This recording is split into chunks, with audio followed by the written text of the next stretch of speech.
Assalamualaikum warahmatullahi wabarakatuh.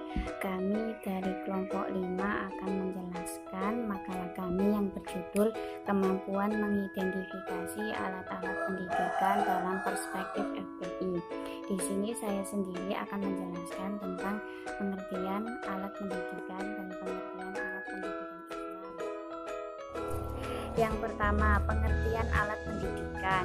Pengertian alat pendidikan merupakan segala sesuatu yang digunakan untuk mencapai tujuan pendidik. Alat ini biasanya disebut sebagai alat peraga, sedangkan yang berupa benda dapat berupa situasi pergaulan, perbuatan, teladan, nasihat, bimbingan. Yang kedua, pengertian alat pendidikan Islam. Alat pendidikan Islam ini adalah segala sesuatu yang dapat digunakan untuk mencapai tujuan pendidikan Islam. Alat pendidik ini harus secara dengan Al-Quran dan As-Sunnah, atau dengan kata lain tidak boleh bertentangan dengan Al-Quran dan Al-Hadis. Warahmatullahi wabarakatuh. Nama saya Kukuh Caksono. Di sini saya akan menjelaskan sedikit tentang konsep alat pendidikan. Kata konsep bermakna pendapat yang terbentuk dalam pikiran mengenai suatu tanggapan, gagasan, dan ide, atau bermakna rancangan.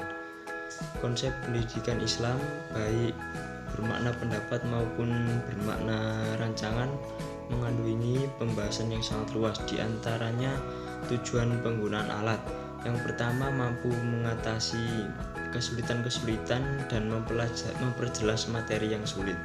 Yang kedua, mampu mempermudah pemahaman dan menjadikan pelajaran lebih menarik. Yang ketiga, merangsang anak untuk bekerja, melatih belajar dan menimbulkan kemauan keras untuk mempelajari sesuatu yang menarik. Macam-macam alat pendidikan. Menurut Ahmad D. Marimba, membagi alat pendidikan ke dalam 3 bagian. Yang pertama, alat-alat yang memberikan perlengkapan berupa kecakapan dan pengetahuan hafalan. Yang kedua, alat-alat untuk memberi pengertian, membentuk sikap dan minat dengan cara-cara berpikir. Yang ketiga, alat yang membawa ke arah keheningan batin. Selanjutnya, prinsip alat pendidikan. Prinsip alat pendidikan ini harus searah dengan Al-Quran dan As-Sunnah, tidak boleh bertentangan dengan Al-Quran dan As-Sunnah. Prinsip-prinsipnya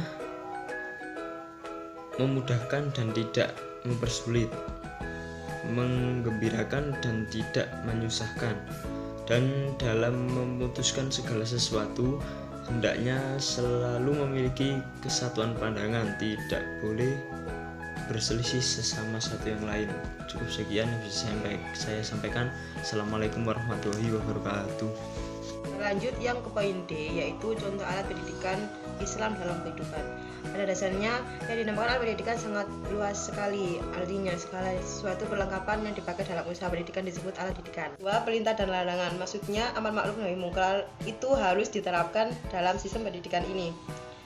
Misalkan seorang peserta didik itu harus melaksanakan semua perintah dari seorang pendidiknya, dan juga harus menjauhi larangan yang ditetapkan oleh seorang pendidik tersebut. Yang ketiga, yaitu ganjaran dan hukuman. Ganjaran di sini bisa diartikan sebagai sebuah penghargaan. Jadi seorang pendidik itu boleh memberikan penghargaan kepada peserta didik yang mempunyai sebuah prestasi.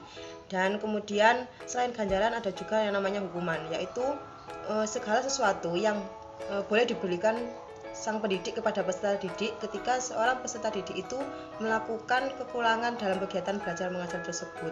Juga alat pendidikan antara lain yaitu gedung sekolah, keadaan perlengkapan sekolah, ataupun fasilitas-fasilitas yang lainnya. Ditinjau dari segi wujudnya, alat pendidikan itu dapat berupa yang pertama yaitu perbuatan pendidik. Di sini yang termasuk perbuatan pendidik itu bisa dikatakan nasihat ataupun teladan dan juga larangan-larangan yang lainnya.